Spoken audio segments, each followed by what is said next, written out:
시편 116편 12절에서 14절. 내게 주신 모든 은혜를 내가 여호와께 무엇으로 보답할까? 내가 구원의 잔을 들고 여호와의 이름을 부르며 여호와의 모든 백성 앞에서 나는 나의 소원을 여호와께 갚으리로다. 아멘. 오늘 구원에 감격합시다 라는 제목으로 말씀을 나누고자 합니다. 최근에 가장 화제가 되었던 사건은 아프가니스탄인들이 우리나라로 이렇게 탈출한 사건이었죠. 그들 중에 의료계에 있던 사람들이 참 많이 있다고 합니다. 그렇게 그들 중에는 아프가니스탄에서 재산이 꽤 있는 이들도 적지 않습니다. 어떤 사람은 우리나라의 약국에 비견할 만큼 좋은 시설의 약국을 개업한 지 얼마 되지 않은 사람도 있었고요. 또 어떤 사람은 집이 두 채인 사람도 있었고 은행 통장에 돈이 많은 사람도 있었습니다.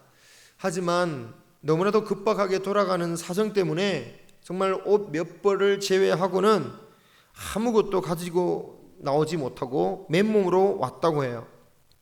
그렇게 소중한 것들을 많이 두고 왔지만 하지만 그 중에는 그 누구도 그들이 탈출하는 데 있어서만큼은 주저하지 않았다고 합니다. 아프가니스탄 사람들도 워낙 시간을 잘 안 지킨다고 그래요.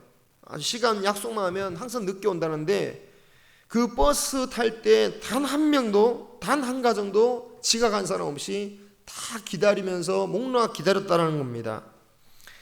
탈출하는 과정에서도 이 카불 공항까지 탈레반이 진입을 막고 또 버스가 공항으로 들어가는 것을 보고 수천 명의 사람들이 이 버스 주위를 둘러싸면서 막 공격을 했다고 그래요. 그래서 그 버스 안에서 그 더운 버스 안에서 에어컨도 없는 버스였다고 하는데 15시간 동안 창문도 못 열고 갇혀 있었다고 합니다. 또 비행기도 민간 비행기가 아니었죠. 알고 보니까 그 수송하기 위해서 우리나라 군 부대 그 수송기가 2대가 곧바로 간 것도 아니고 대만을 거쳐서 이렇게 둘러서 마치 딴 일 하는 것처럼 아주 몰래 작전을 수행해서 갔다고 해요. 그 바람에 대만에서도 뉴스가 났다고 합니다. 아니 왜 한국 수송기가 우리 한국에 떴냐 이러면서 막 도대체 왜 이러냐. 그때의 대만 정부도 제대로 얘기해 주지 않았대요. 작전 비밀이기 때문에. 그렇기 때문에 어쨌든 그런 군용 비행기를 타니까 뭐 좌석이 없는 거죠. 쭈그려 앉아 타야 되는 겁니다. 아주 비좁게 빽빽하게 쭈그리고 앉아 있어야 되는 거죠. 그런데 그 누구도 그 불편에 대해서 그 고생에 대해서 불평하는 사람이 없고 그 비행기가 뜰 때에 그들은 기뻐서 환호했다고 합니다. 모든 것을 잃고 그렇게 고난을 겪어야 했지만 살아났다라는 그 사실 하나 때문에 그들은 기뻐하고 감사할 수 있었던 거죠. 물론 그들에게는 여전히 고통과 걱정거리가 있습니다. 남아있는 가족들도 많이 있죠. 이곳에 온 사람들 대부분이 젊은 가정이라고 해요.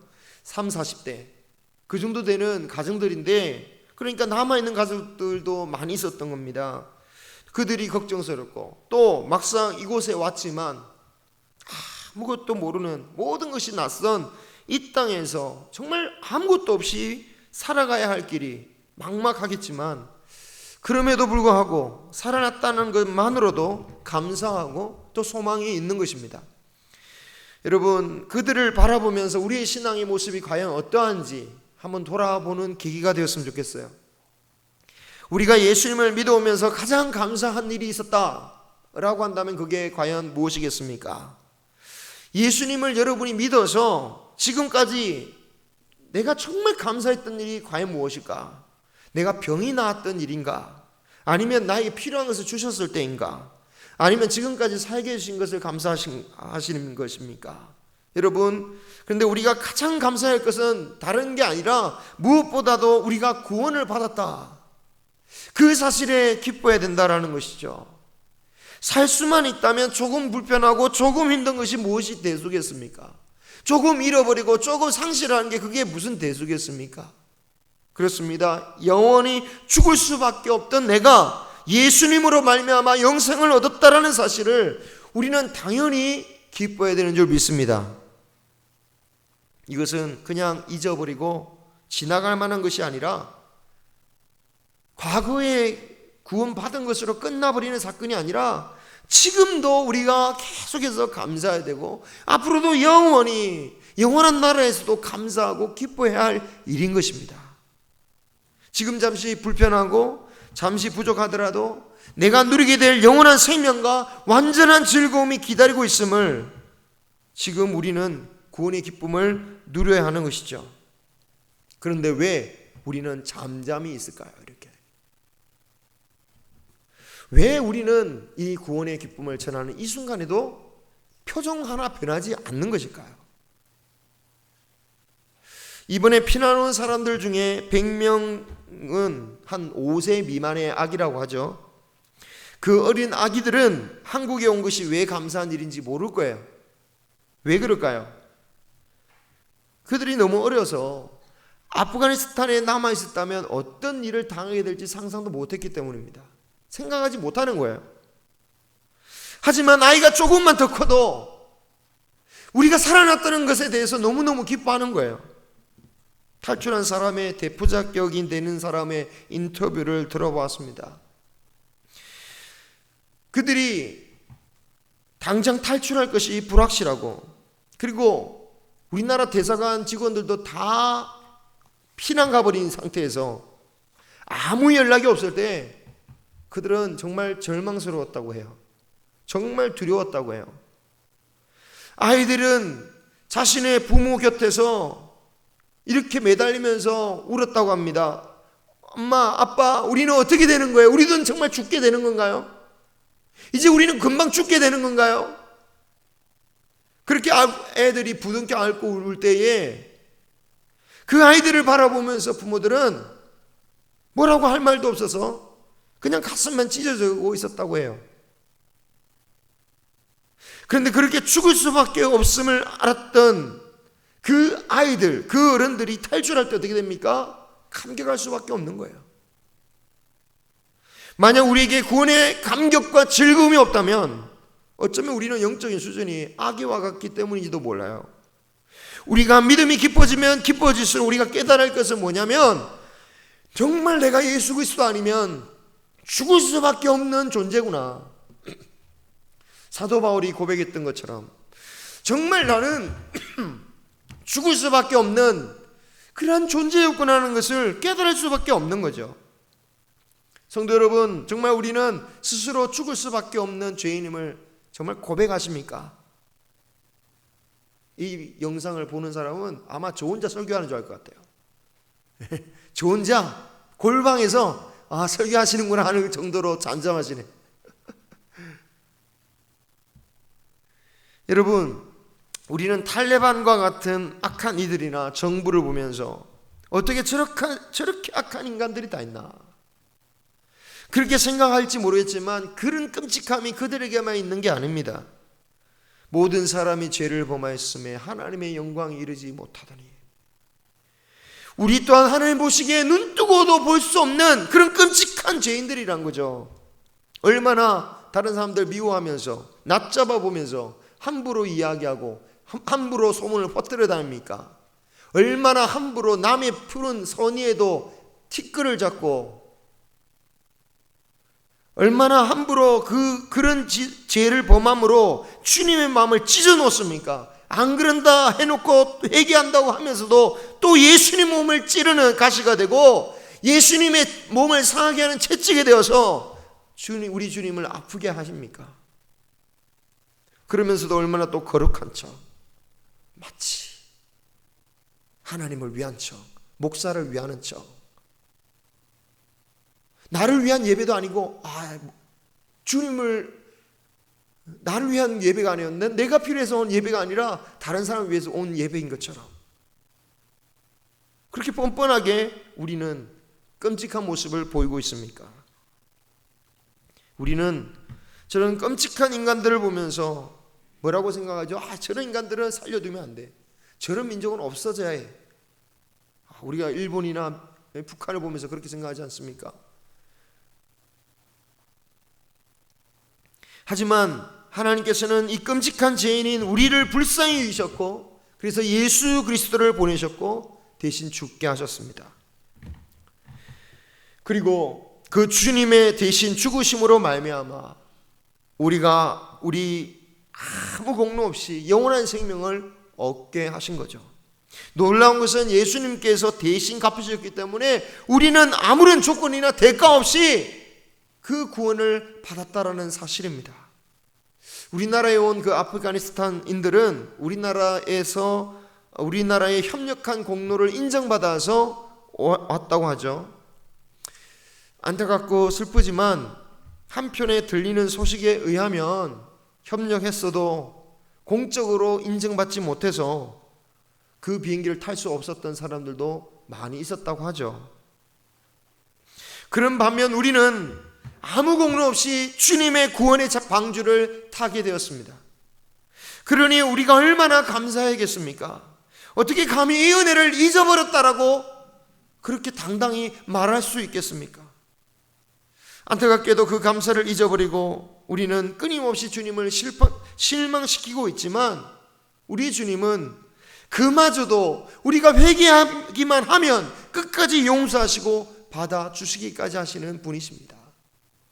이런 주님의 은혜를 잊어버리고 우리는 마치 주님께서 나에게 무슨 빚을 진 것처럼 왜 나에게 복을 안 주셔서 나를 실망시키십니까? 나는 그 주님께 이제 기대도 없어요. 기대하는 것도 없어요. 그래서 기도도 하지 않고 무감각해지고 찬송에도 말씀에도 무감각하게 마치 죽은 자처럼 아무리 찔러도 아무리 소리쳐도 반응이 없는 것일까요? 그래서는 안 될 것입니다. 오직 우리의 주신 그 구원에 감사하며 하나님의 자녀된 것을 기뻐할 수 있기를 소망합니다. 여러분, 시대가 변해서 교회의 기능도 다양해졌습니다. 단지 예배만 드리는 곳이 아니라 다양한 프로그램들을 준비하는 교회들도 많고요. 또 많은 배움을 얻기도 원하고 보다 똑같은 걸 배워도 똑같은 말씀을 배워도 수준 높은 말씀을 배우려고 하고 또 사람들의 필요를 채워주기 위해서 교회도 많은 노력들을 합니다. 하지만 이 모든 것이 사실 지금 코로나 시국으로 말미암아 막혀버렸어요. 저는 이것은 어찌 보면 하나님께서 우리에게 교회의 본질, 우리가 왜 하나님 앞에 나와서 예배드리고 하나님 앞에 정말 이 예배만 간신히 드리게 하시는가, 본질을 깨닫게 하시는 게 아니냐. 그 본질이 무엇입니까? 우리가 왜 주님 앞에 나와서 예배를 드립니까? 구원의 은혜를 감사하고 왜 우리가 찬양해야 됩니까? 구원의 은혜를 찬양해야 되는 것이고 우리가 왜 기뻐해야 됩니까? 구원하심을 기뻐하라는 것이죠. 교회 이것만으로 부족하다라고 느낀다면 그 부족함을 다른 것으로 채우려고 해서는 안 되는 것이죠. 내 구원의 은혜에 만족하지 못한다고 그 부족함을 운동으로 채우고 윷놀이에서 채우고 관광 가는 것으로 채우는 것, 식사하는 것으로 채워서는 안 되는 거죠. 구원의 은혜만큼은 오직 구원해 주신 그 은혜로 우리는 기쁨을 누려야 된다는 거예요. 다른 것이 필요 없다는 말씀이 아닙니다. 구원의 기쁨이 충만하지 못한 채 다른 기쁨으로 채우는 것이 허무한 일이다라는 거예요. 완전히 같은 의미는 아닐지라도 비유해 보자면 밥 대신 배가 고프다고 과자만 먹어서는 안 되는 거예요. 밥 적게 먹고 과자로 채워서는 안 됩니다. 밥 조금 먹고 술로 허기를 채워서는 안 되는 것과 같은 거죠. 하나님의 은혜가 아닌 다른 것으로 인한 기쁨으로 채우면 그때는 즐겁고 왕성한 듯 해도 결국 우리 육신이 어떻습니까? 함께하지 못할 순간은 누구에게나 옵니다. 누구에게나 와요. 저라도 안 오겠습니까? 누구에게나 와요. 그때에는 그런 기쁨을 절대로 누릴 수가 없어요. 그 기쁨은 허망할 뿐입니다.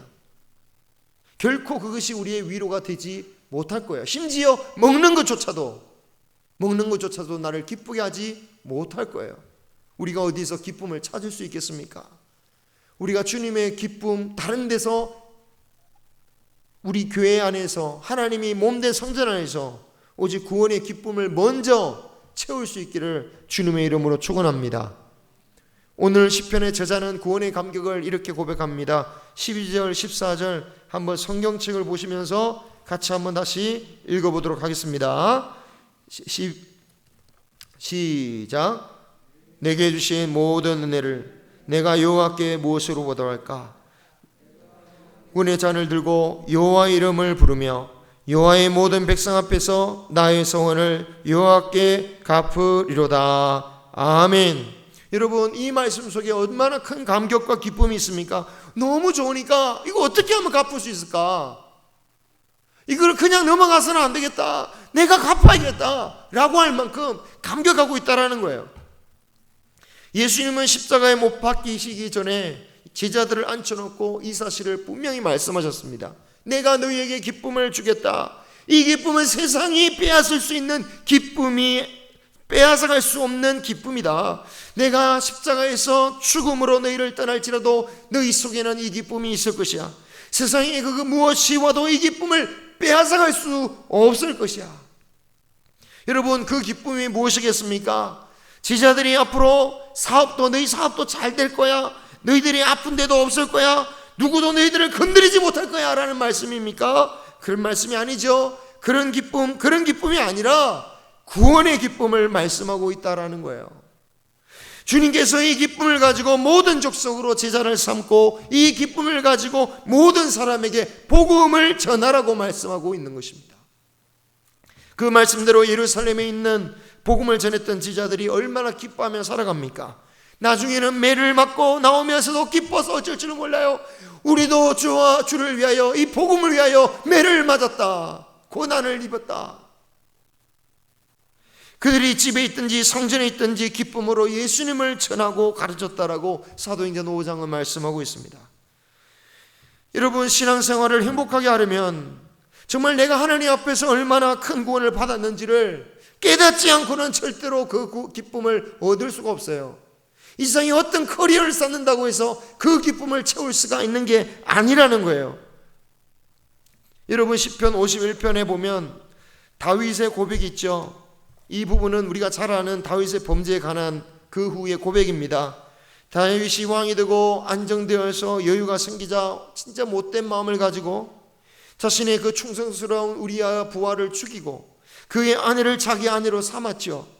선지자가 죄를 지적하기 전까지는 다윗의 해결을 하지 않아요. 내가 그렇게 고생하고 했으면 이 정도쯤이야, 왕인데 이 정도쯤이야 좀 어때? 라고 살았던 것 같습니다. 하지만 하나님은 회개할 기회를 주시죠. 만약 회개하지 않는다면 심판을 받을 수밖에 없었습니다. 하지만 다행스럽게도 회개를 합니다. 하지만 그 고통이 얼마나 컸습니까? 그런데 그 모든 고통보다 더 큰 고통이 있었어요. 바로 죄로 인해서 구원의 즐거움을, 구원의 기쁨을, 구원의 감격을 잃어버렸다는 거예요. 그가 범죄하기 전에는 자신과 같이 이름 없던 그 목동에게 하나님께서 선택하여 주시고 그 사자와 그 늑대의 그 곰의 그 이빨과 그 발톱 사이에서 구원해 주시고 거기서 더욱더 하나님이 왕으로 삼으셨다는 것에 감격하며 눈물을 흘리며 찬양하며 수많은 찬양을 드렸어요. 그런데 죄를 범하니까 구원의 기쁨이 사라지는 거죠. 마음이 어떻게 됩니까? 지옥이 되어버립니다. 그래서 다윗은 시편 51편 12절에 이렇게 회개하면서 기도하는 거죠. 같이 읽겠습니다. 시작. 주의 구원의 즐거움을 내게 회복시키시고 자원하는 심령을 주사 나를 붙드소서. 아멘. 여러분, 우리에게 만약 구원의 즐거움이 없다면 왜 없는 것일까? 바라기는 우리에게 구원의 즐거움과 감격이 회복되기를 소망합니다. 이 말씀에서 구원의 즐거움이 회복되면 일어나는 일이 있어요. 그것은 자원하는 심령입니다. 기쁨으로 뭔가를 하려고 한다는 거예요. 뭔 일을 하느냐? 13절에 무슨 일을 하려고 하느냐? 13절입니다. 같이 읽겠습니다. 그리하면 내가 범죄자에게 주의 도를 가르치리니 죄인들이 주께 돌아오리라. 아멘. 내가 즐거움을 회복해야 정말 주님의 도도 전할 수 있다라는 거예요. 우리가 복음을 전할 수 없는 이유가 무엇일까요? 우리가 나이가 너무 많아서 다리에 힘이 없어서 우리 교회가 너무 마을로부터 떨어져 있어서 그런 것입니까? 우리 교회에 데리고 오는 것만이 전도가 아니죠. 내가 받은 구원으로 인하여 기뻐할 때에 정말 우리는 저절로 예수 그리스도를 교회로 데려오는 문제가 아니라 예수 그리스도가 누군지를 보여줄 수 있는 거예요. 도대체 예수 그리스도가 나에게 어떤 의미인지, 그 예수 그리스도가 나에게 어떤 의미인지 보여주는 인생이 될 수 있다는 거예요. 구원받음으로 인하여 내가 기뻐할 수 있고 즐거워할 수 있고 마음의 여유가 있을 때에 예수 믿는 사람 뭔가 달라도 다른가 보다. 저런 일에 나 같으면 저렇게 안 할 텐데. 뭔가 믿음이 뭔가 다르구나. 예수님을 믿으면 예수님이 좀 어떤 분이시구나 라는 것을 깨닫게 하는 것만 해도 우리는 주님의 일을 할 수 있는 것이에요. 우리 교회에 오지 않아도 상관없습니다. 우리가 해야 할 일들이 그것입니다. 결국 우리가 구원의 즐거움을 회복해야 이런 일들을 할 수 있다는 거예요. 반면에 북왕 사람들은 정말 지독하더라. 상종 못해. 자기들만 알아. 가가지면 얼마나 기분 나쁜지. 아이고. 이러면 우리가 이 말에서 가장 먼저 해야 할 일이 뭘까요? 목사가 제일 먼저 해야 할 일이 뭐냐면 일단 밤마다 켜지는 이 교회당 건물에 있는 십자가부터 꺼야 돼요. 그렇게 악취를 풍기면서 십자가를 밝힌다면 그것은 주님께 영광이 아니겠죠. 부끄러움을 드리는 겁니다. 우리가 성도답게 사명을 감당하기 위해서라도 우리는 구원의 즐거움을 회복하고 그 구원의 즐거움으로 살아야 되는 거예요. 지금 돌아가신 고 옥하는 목사님께서 설교하시면서 하신 어떤 장로님의 간증이 있습니다. 그 장로님은 40대까지 깡패로 사셨대요. 술만 마시면 개가 되는 거예요. 그래서 막 사람들 패고 또 자기도 엄청 얻어맞고 그래서 온몸에 흉터투성이었다고 합니다. 그런데 그 중에서도 가장 싫어했던 사람이 있는데 그 사람이 누구냐? 예수 믿는 사람들, 예수쟁이들. 너무너무 싫어서 상종도 하지 않았대요. 심지어 자기의 형이 목사였는데도 목사 형하고 대화를 하지 않았다는 겁니다. 그러던 어느 날 이 사람이 또 어떤 사람에게 막 열이 받아가지고 서울에 있는 사람인데 지방에 있었대요. 저 사람 집에 가서 그냥 저 집안을 그냥 완전 내가 없애버리겠어. 그 집 애들까지 내가 없애버리겠어. 이러면서 그냥 악독한 마음을 가지고 기차를 기다리고 있는데 기차가 아주 시간이 오래 걸렸답니다. 그런데 그 사이에 잠이 들었는데 그 잠든 시간에 환상을 본 거예요. 천사가 딱 나타나서 자기를 술에 태워서 천국에 데려가더라는 거예요. 예수 안 믿는 사람이 어떻게 천국인 줄 알까요? 그냥 느껴지는 거예요. 그냥 하나님께서 느끼게 해주는 거죠. 그냥 그 사람이 생각하는 천국이 진짜 천국은 아니겠지만 그냥 하나님께서 그런 마음을 주신 거죠. 근데 거기에서 자신이 아주 오래전에 10대, 20대씩 언제인지 정확하게도 모르지만 일찍 돌아가셨던 외삼촌을 만나게 됐어요. 근데 그 외삼촌은 살아계실 때 정말 예수님을 너무 잘 믿어가지고 예수장이라는 별명을 듣고 또 집안에서 따돌림을 당했다는 거예요. 그런데 젊은 나이에 병을 얻어서 정말 온 집안의 재산을 그냥 다 날리고 그리고 뼈만 앙상하게 있다가 돌아가셨다라는 거죠. 예수쟁이 미워했던 그 장로님은 외숙모를 붙잡아 놓고는 막 이렇게 야단을 쳤대요. 아니 예수 믿으면 복을 받고 건강해야지. 저게 무슨 집안 망신이냐. 그런데 왜 외숙모는 예수를 아직도 믿고 있느냐. 그래 막 이렇게 소리를 지르니까 그 외숙모가 이렇게 아주 당당하게 말하더라는 거예요. 사람은 다 죽는 거지. 예수님 때문에 천국 갔는데 내가 왜 예수를 안 믿겠냐고. 장로님이 그 얘기 들었을 때는 비웃었겠죠. 미쳤구나, 정말 미쳤어. 말도 안 되는 소리다. 그런데 그 꿈속의 환상 중에 정말 그 외삼촌을 보게 된 거예요. 즉 그가 전혀 믿지 않았던 그 사실을 그가 환상을 통해서 보게 된 거죠. 이거 어찌된 일이지? 그러다가 그 천사가 이번에는 지옥으로 데려갔더니 6년 전에 세상을 떠난 자기 아버지가 무서운 그 불 속에서 너무나도 고생하고 있는 모습을 보게 된 거죠. 우리 아버지 불러도 대답도 없더랍니다. 이렇게 환상을 보다가 지옥을 거쳐서 깨어났는데 충격을 받은 거죠. 그리고 그날부터 교회를 가기 시작했어요. 그리고 신앙생활을 하다가 은혜를 받아서 장로님이 되고 이제 그 간증을 한국이나 미국이나 수백 군데 두루다니면서 간증을 했다고 합니다. 여러분, 이 간증에서 우리가 주목해야 할 것은 외숙모의 고백이에요. 남편이 이런 나이에 병중에 죽었지만 그 남편을 어떻게 봅니까? 실패했다고 보지 않아요. 남편은 예수님으로 말미암아 영원한 생명을 얻었다.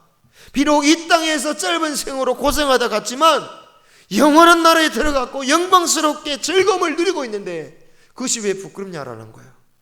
이보다 더 큰 성공이 어디 있느냐라는 거죠. 그리고 그 믿음의 고백이요, 당장은 거절당하고 당장은 비웃음을 당했지만 그 조카에게 하나님 나라의 씨앗이 된 거예요. 하나님 나라의 말씀의 씨앗이 되어서 심겨졌던 거예요. 그리고 그 씨앗이요, 신기하게도 오랫동안 있다가 결국 싹이 트고 자라서 열매를 맺어 더 많은 사람들에게 하나님의 말씀의 씨앗을 뿌렸던 거죠.